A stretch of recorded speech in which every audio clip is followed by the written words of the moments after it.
Welcome to Redefining Engagement. I'm Francesca Duma, Director of Audience Development and Strategy at Contribly. And in this show, I speak to leaders and innovators in the media industry so that we can bring tips, wisdom, ideas, and even some things to avoid so that we can all do more engagement better. So without further ado, let's move on to our next guest. Hi, Madeleine. Thank you so much for joining. How are you? I'm good, thank you. How are you? Thanks for having me. You're absolutely welcome. It's my pleasure. And first of all, let me apologise if anyone can hear the dog in the background. No dog is being harmed in the making of this episode. She's just going crazy. So Madeleine, how about we start off? Would you mind giving us a little bit of an intro? Tell us a bit about your obviously your name, where do you work, and a bit of your background. Of course. So I'm Madeleine.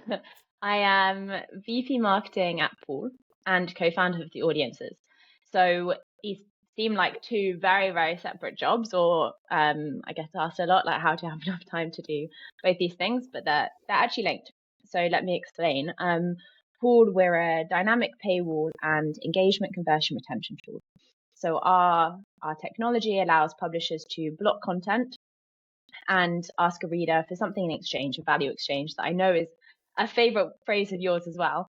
And obviously you can block content all you want, but you also need to think about how your readers are different, how each reader's got a different context and they've got a different level of engagement. So we allow readers to adapt the reader journey, the paywall itself or the registration wall, to each of your readers' different profiles or context. As well as then we have a second product, which is about pop-ups, banners, and modules in order to move readers through the funnel. So even prior to that conversion step, how do you get someone signed up to the newsletter at the right moment or downloading the app, as well as onboarding, post-subscription, and your retention and anti-churn modules as well. So 2.5 years ago, I had been working on the blog at Poool, doing content marketing, similar to yourself. And we just saw this huge gap in the market for talking about digital reader revenue models and how publishers can, I guess, continue to innovate in this space and break down the silos within their organization. But also, we were seeing silos across the industry. I think people had been no one had learned how to do digital transformation before. Everyone had come from a print mindset. So those that were ahead weren't necessarily sharing their secrets. And I think there's been this need for more collaboration across the industry and more sharing of how people have arrived to a more digital focused strategy. And so we launched the Audiences, and I admit originally that it was a glorified version of our blog, I guess, that we thought, well, the blog is doing well, but how can we go a step further and give us more visibility and widen our audience, and also start afresh in terms of language, because we're a French company. We wanted to internationalize, and it's kind of just exploded, which is it's been a whirlwind in the best sense possible. We have nearly 10,000 subscribers to our newsletter now. We have, it's going to be a milestone when we reach that. It's been amazing. We've published 2 articles per week. We have our newsletter every 2 weeks that I publish. Then we started running events in 2023, I want to say. And since then, we've done 7, which is crazy. Paris twice, London twice, New York, Toronto, and Madrid, which every time I say it, I'm like, did that even happen? And this year again, we've got London Festival tickets on sale. So please get your tickets now, June 24th. We've also got Paris in September and hopefully Hamburg later this year as well, which is very exciting. So exciting. Sounds like a lot of work. Yeah. But I think the key point is that all of this still is focused on how publishers can better engage, convert, and retain their audiences. So everything you talk about as well, but engagement, the topic we're talking about today, throughout the funnel. I think that's the essential piece here, and how you can engage readers on site, and make sure that they're moving slowly through the funnel, and you're increasing that all important ARPU at the same time. I think it's really interesting what you were saying about all of these silos, and there are lots of people doing things really, really well and not sharing. And one of the things that we've found is that by being kind of like this middleman that works with so many different news brands, we're almost like the demystifiers of what a lot of what is happening. And I think we've got so many case studies and so much knowledge, and we're building up so much experience that's the real value in everything that we're doing. It's like we're almost just focused on that, which gives so much time for news brands to do what they do and us to just come in and say, well, this is how they did it, this is how they did it. And so we have almost a little bit of a different point of view when we come in, but then we're aware that everyone is different and every audience is different and every community is different. How has that been for you? Is the audience as the pusher for that knowledge, or do you do it in other ways? Yeah, I completely agree. It's almost like with the industry bridge role, which is an incredibly privileged. I'm so privileged to be in that position because, I mean, half of the things we're talking about on the audiences, or like I'm sharing in LinkedIn posts. It's not me, the brains behind it. I'm just basically providing a platform for other people's work and to share what they've done. And I think the other point on that is that a lot of people in the industry you're stuck in your daily work and like doing your daily tasks and focused on your goals and thinking that your challenges no one else is facing, they'll have launched something, and for them it's maybe nothing too interesting, or it's just another part of their day-to-day work. But for the rest of the industry, it's really incredibly interesting and something very innovative that they're not doing, or maybe it's solving a challenge that they've been trying to solve for the past few months or years, and so they've got the answer to this. And I think that's the key here, is that actually a challenge that one person is facing is someone else has got the answer to, and vice versa. And we need people in that middle ground, that middleman, to provide a platform to share these insights. And the audiences, I guess we try to do exactly that. Our goal is to break down those silos and to share strategies from across the world, and then understand them, and have, with all of those case studies, to have this understanding of the trends in the industry, what's next, what someone should be focusing on, and I guess then provide an overview and have a feedback based on that kind of overarching look of the industry. It's almost like a demystifier in a way. It's like we're pointing everyone at in the right direction, but in reality we're not doing all of the work. It's their work, it's their innovation. Yeah. It's fantastic. And since you're working with all of these different news brands, and the question that we're always looking at is like, what does audience engagement mean, or what does engagement mean? From your experience, what is that for you? So I think it's worth pointing out firstly that I have never worked in a news organization, and I have been I imagine like you, on a constant learning curve, a journey. Since starting, Poool was my first full-time job, and I came in as a translator and had no idea what paywalls even were. The first article I wrote was, what is a paywall? And I look back at it now and it just seems crazy.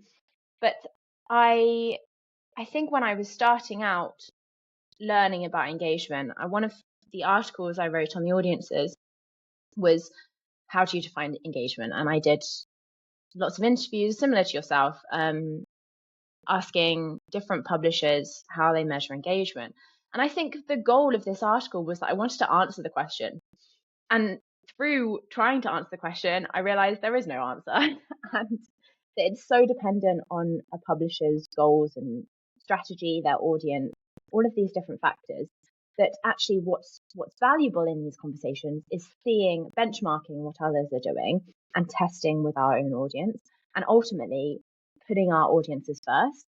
And so many people have talked about, oh, you need to be audience first, and like it's a bit of a buzzword. But actually, what does that really mean? And that means understanding who your readers are, what their behaviors are, maybe what their existing habits are, and how we can fit into those existing habits, and what a highly retained, high value reader looks like. And so how we can then bring our other readers towards that point. And everyone's talked about, obviously, the RFV, recency, frequency, volume, mind blank. And that's maybe the magic formula. But then I've seen huge success on other engagement metrics that really wouldn't work for maybe another publisher. For instance, Globo in Brazil, they have a huge portfolio of different brands. And actually, for them, engagement means engaging in multiple brands and multiple channels, I guess. But that wouldn't work for, say, a regional publisher who only has their one site and their one brand. So that's the conclusion I've got to.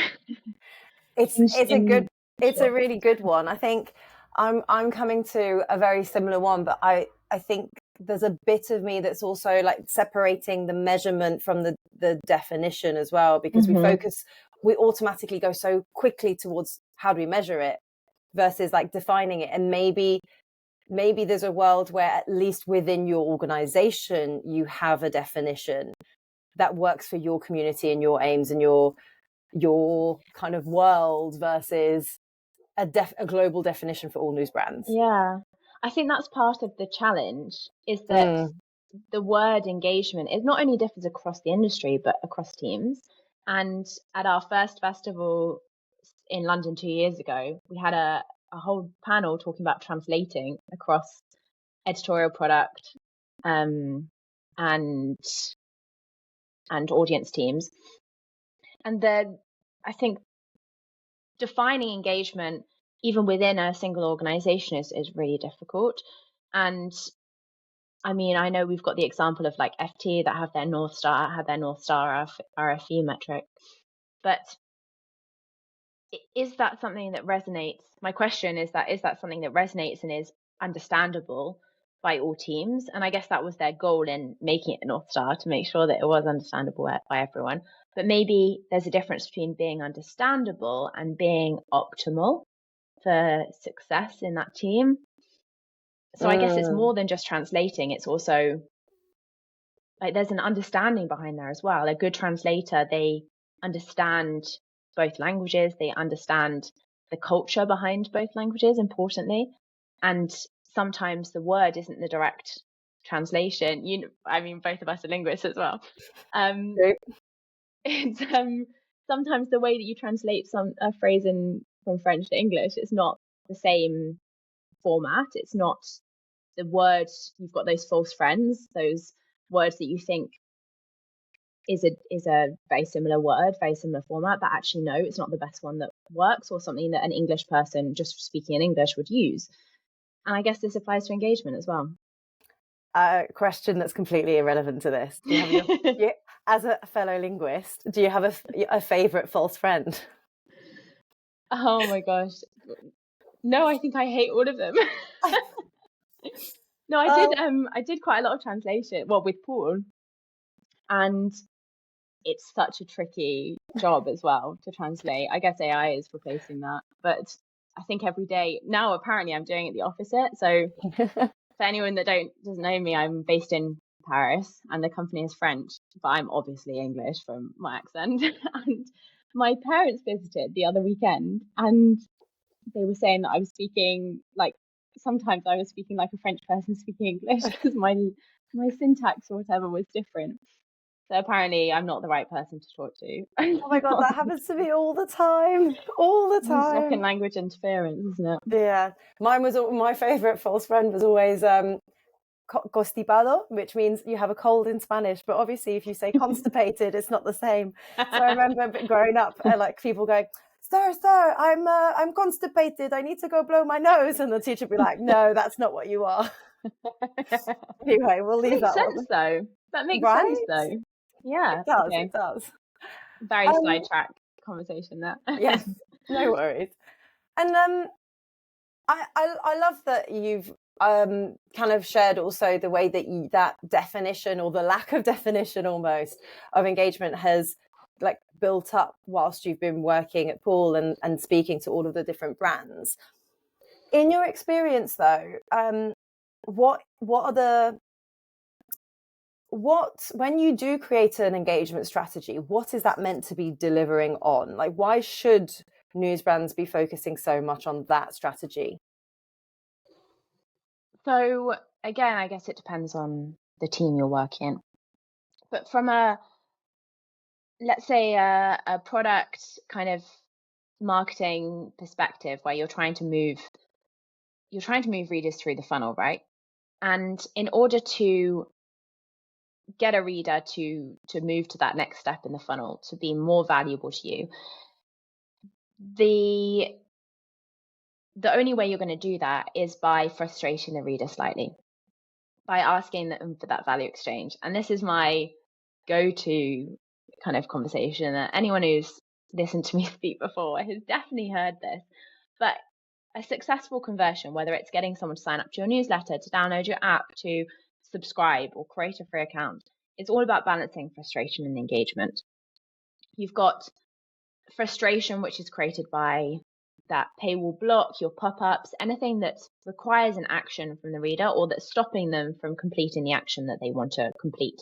That could be obviously just simply reading an article. And then engagement is done through everything we traditionally know it as: reading content, having that habit of reading the newsletter, downloading the app, receiving push notifications, clicking through, getting value out of the publisher. And obviously each reader has a different level of engagement. And then that means that they need a different level of frustration in order to be the right level of frustrated in order to make that successful decision. So if someone's not very engaged and you present them with a paywall, something fairly frustrating, and it's on the first article they try to read, even more frustrating, they're probably going to leave and not access that content, not be able to access any content. They haven't been able to see the value that's on offer. They haven't had a moment to try and engage, and so they're going to probably leave and try and find content elsewhere.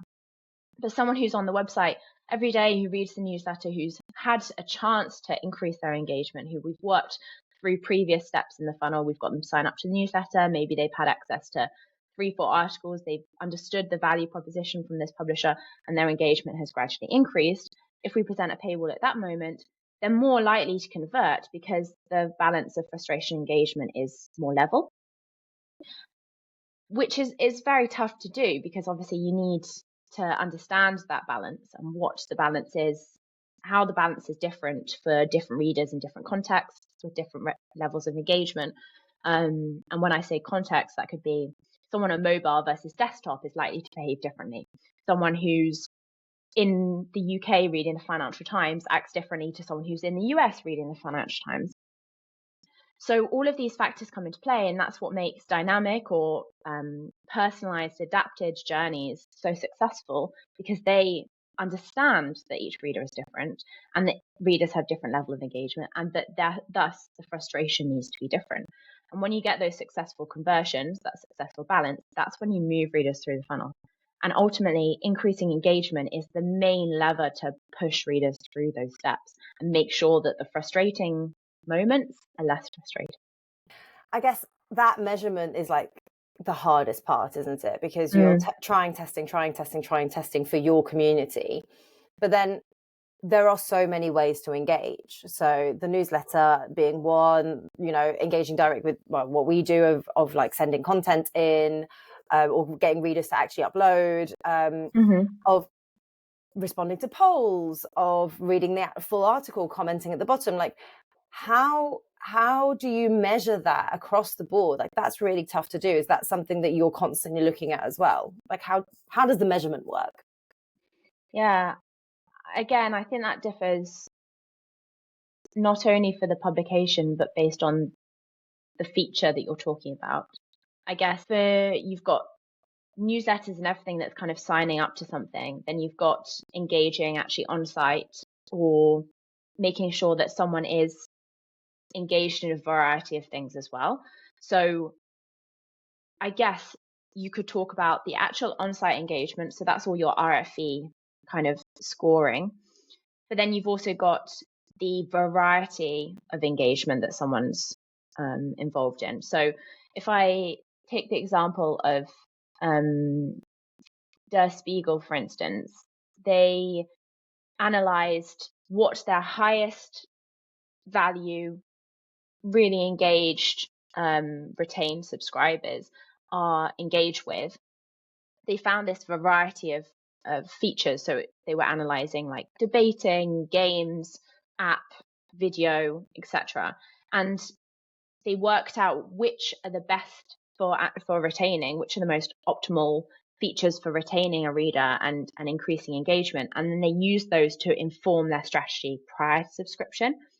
And I know FT have talked a lot about this as well, that they found that those that read, I can't remember the exact example, but I'm going to make one up, but something along these lines, that those that read politics content and are signed up to the politics newsletter, they're also more engaged when they're also signed up to another newsletter. And it's slightly linked content, but not something you'd naturally expect. But the most engaged are sign up to both. So then what they do is that other newsletter, they'll promote it in the politics newsletter or in politics content.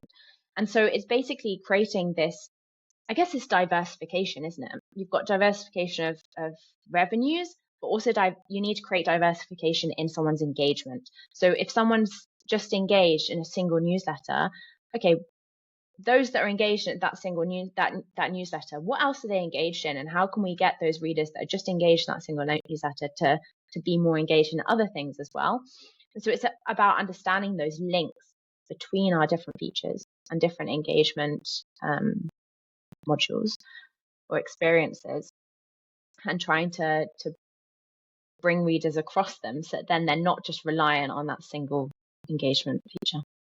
It feels like something that sounds so complex to do if you were a smaller, like, local news brand. Like, I'm so aware that, you know, you probably have someone dedicated to that in other places, whereas I love the idea of local. I think local is a little bit of the future of like rebuilding trust and relevance with audiences. I have a strong affiliation with that, and obviously me personally, but for a small news brand like that, doing something like that seems really difficult. Do you ever see people from those kinds of brands doing it really well? I think the way that obviously I just described it sounds very complicated. I think you can go too deep into it. I think that for small news publishers, it's just about continuously trying things and testing. And that doesn't necessarily need to have all of those complicated links between X readers read this and those say they should read this. It's just about making sure that you're giving visibility to all of your value and making sure that readers are aware of your value. And maybe one of the simple things to start off with is to do some audience research and understand usage of all of your different engagement features and make sure they're all being used and valued by your readers. Maybe you've got some that are high usage, but and so that's fine, but some that are really high value, but they've got low usage. And so those are the ones to promote a bit more. So that's one way to evaluate what you've got already. And then it's just about testing new features and new modules, and then understanding that usage versus value. What's the word I'm looking for? Kind of evaluation of a feature. And in terms of continuously testing and trying, I think getting the whole company on board with engagement is essential. I mean, even we've seen journalists being increasingly involved in this engagement question, not just in terms of their classic kind of page views that they track, but maybe getting involved in the comment section. We've seen like the Times and the Telegraph who have live Q&As with their journalists, and they're not on video or anything, but they'll announce that the journalist will be in the comment section for an hour on this day talking about this topic, replying to all your questions. And that is incredible for engagement and really valuable for engaging their and retaining their subscribers. And it's journalists getting involved in it. And obviously there's a bit of tech and dev work to get that live and maybe marketing to promote it. But it's the journalist like running it. And I think that is sometimes a missed opportunity. That idea for smaller publishers is getting everyone involved in engagement, but also about interacting with your readers in a way that maybe they're not used to. If I give another example, there's the Edinburgh Minute, which I imagine you've come across, the Edinburgh and London Minute, by Michael. He is brilliant and a one-man band writing these newsletters, publishing these newsletters on Substack. And he does a lot of research and finds out the most important topics of the day, tries to balance, tries to be representative of the community, and also trying to not just share negative news, but find positive stories and those that are embedded inside of the community, and share those in kind of a more succinct way that someone can read in the morning. But what's really worked about his growth and his engagement is that it's very personal. It's on a very personal level. People will actually send in stories to him. They'll say, oh, this is happening in our local town hall next week and we'd love you to talk about it. And that personal relationship is something that local and regional publishers should really play on, because the bigger publications, they don't have that advantage. And so if you can be in the local mum's WhatsApp group from the primary school next door, that's the way that you can get involved in the stories that really matter. And Michael's done a great job at that, and people then really value his work because he's giving visibility to these stories. And then not only that, but he'll share the newsletter with them to thank them afterwards and say, look, I featured you. And then they'll share it with their friends. And it's a very organic way of growth. And I think that there's a lot to learn from that as well. So both sides of the scale.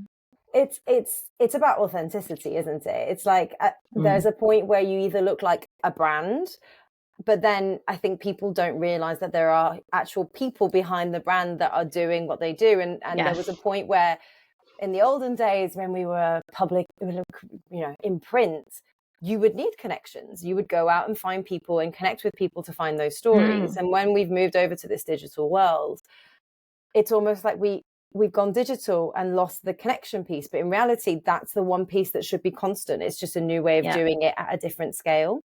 And I remember that FT said something that I loved as an example, which was, when new subscribers joined, we did this thing where we got the editors to call like 20 or 30 people and just ask them, thank you so much for joining. Why did you join? And they found that those people who they called, the retention was so much higher, because all of a sudden it was like, someone actually gave me a call. And it's so hard to do at scale, yet it's so effective if you just did it once or twice or once in a while, but it has to become part of the process. And you're so right that it's the different departments, isn't it, that need to join in on that. Well, Zetland is a great example of what you just said as well. Yeah. They got their whole company involved in that calling. I think they ran a few days of that. I think it was to ask for increase in donations or something along those lines, or just to thank people. But I think that's a really great strategy because it's human. I mean, especially in a world of AI, I think our strength as in our jobs is to be human and to build those real personal connections as who we are. And that's why I guess opinion newsletters or newsletters written by a single person within an organization, or on the other side of the scale, these content creator rise of content creators on Substack or other platforms, that's because it's a single person. You get to know that person almost, and you read that person's newsletter in the morning and you know their style and you really appreciate their, way of talking about things. And and Michael, they also for instance, share their values, don't they, in such a clear way, because they talk about it so naturally that you can almost sign up to that. It's like, I like what that person represents, and I feel represented by it because there's something that we have in common, or I like sorry, I cut you off. And no, it's fine, don't worry. I think on that, completely right. And I think on that note, what's really important for publishers as well is to go a step beyond those personal one-to-one relationships between the reader and the journalist, or the individuals within a publishing team. That is a brilliant step. But I think there's also this huge value in actually the publisher has a platform full of readers who are all interested in a similar thing, or they have a shared interest in that they enjoy this publication. And that is our strength as a publisher. I mean, especially for local publishers or niche publications on a certain topic, or B2B publishers, is that there's a community there that is maybe not being, I guess, used to its full advantage, or developed in and engaged in the ways that it could be. The readers are already there, and actually for them there's huge value in being able to connect with one another and share knowledge or discuss between them, exchange insights, and the publisher has a platform to do that. And there's actually little, in the grand scheme of things, little work that's needed behind the scenes to make that possible. And increasingly more publishers are moving towards this community as a part of the value of subscribing or registering. You've got Pins, Graham Media in, I want to say Canada, but I think they might be US as well. They launched Pins, or no, Spaces, which is like, Pins is their Instagram. That's it. Okay, sorry, I've confused two. So Graham Media is US, and they did Pins, and Village Media did Spaces. So Pins is like their version of Instagram. So they encourage readers to send in photos around an event, and then people can see what else is happening in the community around this event. And for instance, I saw one about when there was a snowstorm or something, and a hailstorm, and people sent in their photos, and so then others were like looking and saying, oh, that's around the corner, and that's the other side of the state or whatever, and it's very different to here. And that's the thing that communities want to see, is they want to know how their local, I don't know, village hall is doing in this difficult situation, and how they can help, or what initiatives are being put in place for the community. And I know that Village Media launched their Spaces, which is a similar idea. And then Globo Mail, I recently spoke to, who they do reader call outs, and they get readers to send in their experiences or on a certain question. So they have a happiness journalist. They have someone who's happy. I think this is incredible. My favorite thing. They have a happiness journalist who asks people, who's the happiest person you know and why? And then they made this article about how we can all be happier based on these happy people. And then they did another one kind of going more into detail about these happy people and what makes them happy, and how they can give what advice they have for other people. And that's bringing readers directly into the limelight, into the journalism, that then will encourage them to get involved in the future and feel part of this community, and want to share their experiences in the comment section, and hopefully engage more in the publication. And these kind of community building ideas, that plays on the humanizing a brand. I absolutely love those examples, and that's what we try and push as well, is that because no one wants to be broadcasted at, right? They want to be able to engage, but it's so much easier at the moment to do it on social media unless you put those pieces in play. You've got the community, you just need to activate the community almost to actually get excited to share with you, so that they're sharing with everybody else as well. That's such a good example. What do you think the biggest challenges are? What's stopping news brands from engaging better? I guess the same as any strategy is resources, and I would say technology, but I think technology is becoming less of an issue. Even with moderating, you've got AI moderation, or as a support to moderation. And I guess resources, but maybe innovation in the way that everyone in the company is involved. We Khalil Kazmali, he published an article on the audiences the other week about how publishers can better utilize the ideas of the whole people from across the organization. And I think that's really essential as well. It's not necessarily someone from a senior leading position who is going to come up with these ideas to engage the community. It's maybe a journalist who is really keen to actually get involved and start speaking to readers or be more involved in the comment section, but they aren't necessarily, I guess, heard in their ideas or given the possibility to submit this idea. And so I think it's also about changing culture of, I guess, making it encouraging idea generation, encouraging innovation and changes to the norm, to what we've always done, and making sure those ideas are listened to, understood, that people are encouraged to make new ideas and taught.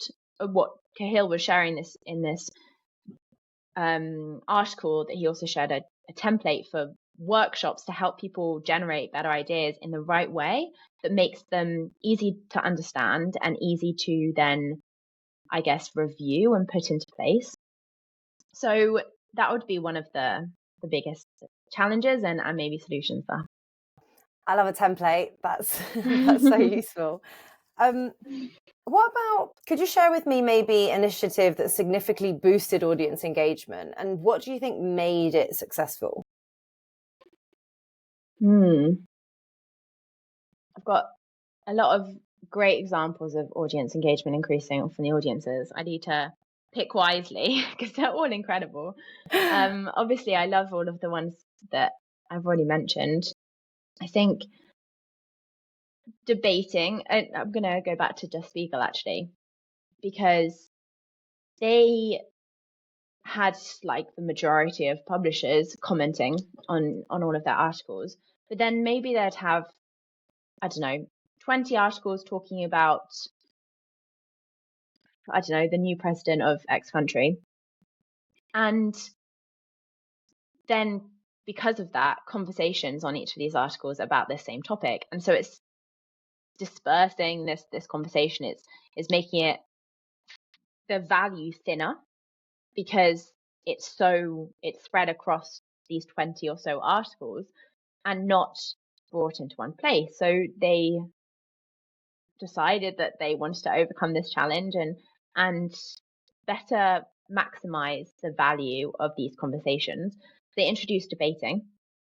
So they've got this debating space on their site, and it's intertwined with their subscription model. So I think you have access maybe to part of the debate, or the debate if you're not a subscriber, but then you don't have access to the article afterwards, or something along those lines. And I think you definitely have to register in order to see them. But they'll have these debating questions, and people can debate directly on that topic. So about this new president, for instance, they will have just a single question on this. And within that debate, they'll link the content, the articles that dive into these topics. And within the articles themselves, they'll link the debate. So it's all encouraging recirculation, but also engagement on these key topics. I can't remember results off the top of my head, but there's an article on the audiences for that, which is my number one phrase. We'll stick a link in there. It's great. I think that's a really valuable strategy. And if that can combine with the idea of getting journalists involved in the comment section, if then journalists can get involved in this debate, I think that would be even more valuable. And it made me think as well about the French publication that I don't think they publish anymore, but Le Drench, and they have basically it's their whole content strategy is around debating. So they will discuss the topic. They will ask a question, say, should uniforms be reintroduced in schools, which was a big topic in France at one point. And they'll have two experts who differ in their opinions, sharing their expertise and their thoughts, their, I guess, informed decision-making about why they agree or disagree. And they'll put these two replies like next to each other, and they'll ask the reader at the beginning of the article, do you agree or disagree? What do you think? Should school uniforms be introduced or not? Then you read the replies, you see both sides of the argument, and then underneath you're asked to vote again. And it's that voting again after the article that I think is essential here, or the very clever strategy, because it's making you realize the impact of the journalism on our opinion. And it's similar to, you've got Grounded News, that is that other publication that tells us the stance of an article and gives us those both sides, those two different views from the right or the left. But I think the general idea there is that it's creating debate, creating that slight friction that's challenging the way we think and we see the news, and also, more than anything, highlighting that it's challenging our thoughts. It's not just saying these are the two sides of the argument, it's saying we've presented the two sides of the argument to you. Now what do you think? Have you changed your mind? Have we had an impact on your opinion? And basically saying our journalism is valuable because it's making you question your own thought process. It's taking the reader on a journey, isn't it? Where and at the end of the day, why do we play games? Because we want a bit of a challenge. We don't want to passively sit there and read, and that's that. Yeah. There's a beauty to that, isn't there? But then, how does it translate to value for the reader? I guess you only know from the subscription changes, because how would you measure if the value is what the value looks like? Is it the returns, or is it just that one topic was really, really interesting to them? I guess that's I guess it depends on the publisher. I know that for a few examples that I've maybe cited or I've had on the audiences, the goal isn't necessarily conversions, but it's about bringing people back and making them stay on site for longer, as well as providing additional value to subscribers. So it's not necessarily for a conversion goal, but it's more for a retention goal in terms of engagement. And let me have a look. And what role do you see tech in all of this? Like, every conference you go to or every session is about AI at the moment, but it's more than that. How do you see that playing its role in these engagement efforts? I mean, it's essential. I know this question of build versus buy is a lifelong question that everyone's always asking themselves. And it's definitely dependent on what you're talking about, obviously. But I think there are so many different vendors or technologies on the market today that they specialize in a single thing. And that's all they do. And so they're experts in that, and they're continuously developing that solution. So a module for polls, for instance, that's a very, very specific type of technology. But because they're so specific, they only work with publishers on that specific goal of polls and engaging readers through polls. So then they understand the metrics you should be using to measure that success. They understand the benchmarks of what success looks like in general across their clients. They've got hundreds of case studies and learnings of, we tested this, but honestly, don't bother. We should maybe test this instead. From my experience, this has worked really well. And they're continuously developing it. They're continuously questioning, okay, we've had these clients say this, so we're going to improve this. But also from our experience, we're seeing this trend in polls, so we're going to add this to our solution.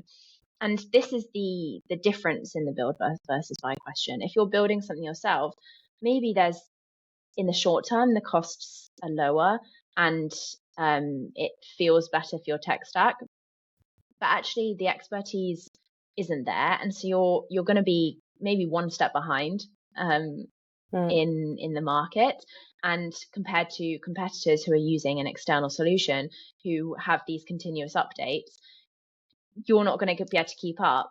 And if you want to keep up, you have to invest hugely in that one single thing, as well as have teams running that and making sure that it's continuously working. And it also often comes to the detriment of marketing autonomy and not having like a dashboard to be able to run these solutions on your own or make changes. And I know, for instance, going to the paywall, we've had clients who said previously that they've had to launch stay up till midnight to stop running a paywall at midnight because they had a sale on, and so they had to stop, like, be able to do that. But then tools like Poool, you can schedule that to happen, and small tiny things like that make a real big difference to a company's speed and agility and innovation as well in the long term. You, like us, probably have seen a lot of those pitfalls as well, because we'll be working with so many of the different brands, and we'll know, the scheduling bit is something that they might not have thought of when they're building it, but then we've done it because we've seen the problem before. What do you think are the common pitfalls or challenges when it comes to audience engagement that news brands are facing? What are we doing wrong most of the time, or not wrong most of the time? But I love a good failure. I think it's actually really useful. It's a learning curve. I think it goes back to that question of innovation, but then within that topic, it's testing and continuously trying new things, experimenting, and running A/B tests on your audience, making sure that you're continuously updating your experiences and keeping your audience on their toes a bit. I mean, when it comes to paywalls, we talk a lot about paywall blindness and how it's like advertising. So you walk the same journey to work every day. You see this billboard that has an advertisement, and you start to not notice it when you've seen the same why am I saying advertisement? Advertisement. Advert? Yeah. I suddenly forgot. You're having the French moment. Anyway. It's just like a billboard, and I was like, is that an American word or English? What would it be in English? Don't worry, I'll cut all this bit out. I don't know what's happening. Mid podcast meltdown. Paywall, so paywall blindness. Paywall blindness, which is where, so if you're walking the same route to work every day, and you see a billboard and you see the same imaging every single day, and you become blind to it, becomes part of the furniture, I would say. And so then when it changes, suddenly you notice it again. And it's the same with paywalls, with any kind of banner, pop-up. That continuously changing it and testing new ideas is essential. And I guess the simple first way to get started that we see with clients is changing, for instance, sticking with the paywall example, changing based on different seasons or events that are important in your reader's calendar. So Elle Magazine, who we work with, they changed for Mother's Day because they have a female audience. Or maybe you've got Black Friday, or Philadelphia Inquirer, they celebrated their was it 100-something thousand subscribers? I'm saying that all wrong. A big milestone in their subscribers, and they celebrated that with an offer, and that was on their paywall. So things like that are just small changes that you can make, but then continuously testing new ideas. So, for instance, testing adding your editor-in-chief, photo of your editor-in-chief into the paywall and a quote from them, or maybe adapting the paywall based on the topic type. So you've got some content about politics, that's the moment to talk about what's valuable to readers who are interested in politics in your subscription model, or vice versa, and the same thing for cooking or recipes, and adapting to your different readers. So I guess I've just added on a second point there, which is dynamicity and making sure you're adapting to your different readers. Like one reader who's engaged in polls might not be engaged in newsletters. So testing within your existing products, but then also adapting to and testing within each of your reader segments, and trying out new modules, new formats in order to engage your readers that maybe aren't so engaged in your existing. So not testing, formats. Innovating and being dynamic, and it also involves a bit of speed, which is a bit of a challenge potentially, but that's a great one.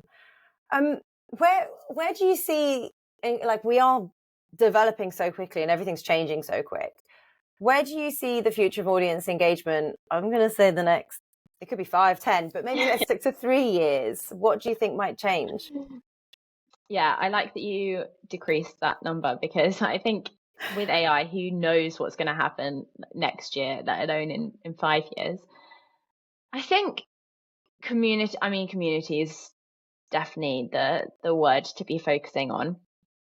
I think that we've seen the fall of, or maybe fall is the wrong word, but the significant decline of X / Twitter. And so maybe social media is changing in that sense, and it's the moment for us to seize that opportunity to engage people on platform and build community within our audience, which is ultimately what social media has been about. I mean, on LinkedIn, it's a community, and you build your own community, but everyone's connected. I'm connected with certain people because I like what they're posting and it's relevant to my work. And so we have a shared interest. And that shared interest could well be happening on the audiences, for instance. So our WhatsApp community are all there because they're engaged in our content, hopefully, and they believe and they're interested in what we're talking about, and so they want to connect with other people who are also interested in the same thing. So then the WhatsApp groups or the social media versions of social media that are on platform kind of replace someone going to LinkedIn or going to somewhere else. I mean, you've got Digital Spy that have had their forums for years that have worked really, really well. And those are forums that people can talk about film, series, anything, media in that sense, with people that are also as passionate about it.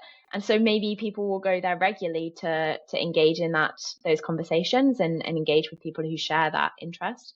So I think that's going to continue to develop over the next months, years, is publishers creating value with their audience, through their audience, not just through their content. Love that.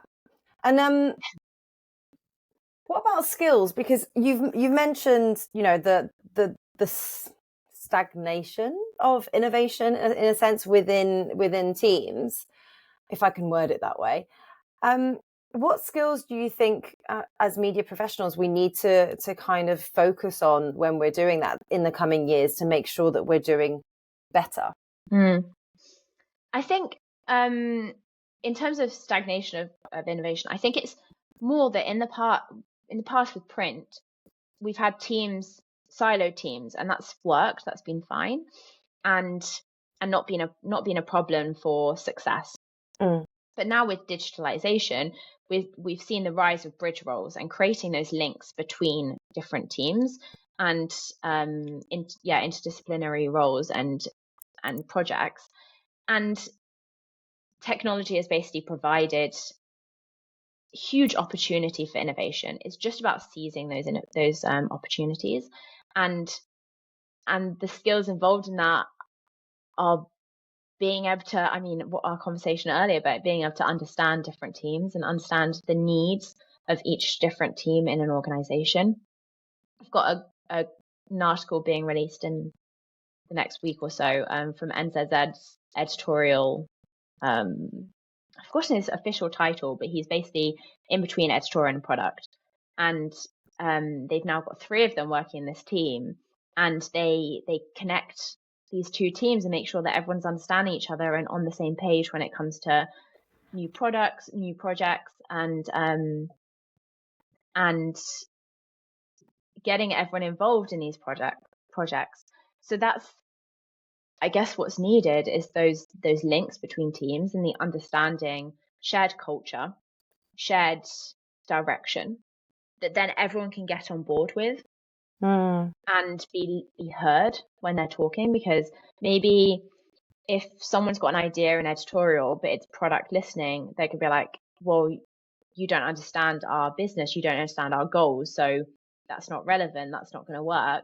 But actually, if everyone understands each other's teams and what each other's goals are and the overall goals of the organization, going back to that North Star metric and the value of having that, it means that people can be heard a lot more because we know that they understand the organization's goals and believe that that idea is valuable to move towards those goals. I love the bridge roles. They're like translator roles, which we will recognize so much. Like taking a bit of information and having to understand it so deeply that you can translate to other teams as well, and going vice versa. It's an interesting, it's an interesting way of seeing it, I guess. And one last question for you. If you had to give me an engagement hack, if someone was starting out or they're just thinking about it now, what would you say the one thing they should be doing is? Speak to your readers. Understand your readers. Audience research is incredibly important, and not just for the idea of understanding what's important amongst your readers, but for connecting with them and seeing where they already are, what their habits are.